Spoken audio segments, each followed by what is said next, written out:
Sino muna? Ano? Okay. Bakit yan?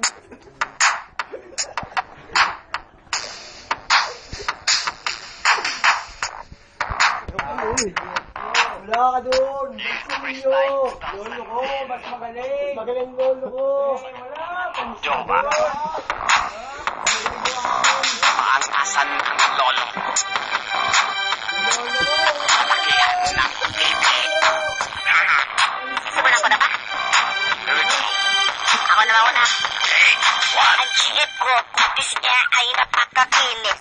Yung GF ko, kutis ay parang sa atis. Ang GF ko, sunod sa akin sa isang pulong. Ang GF mo, mahaba ang buhok niya sa ilong.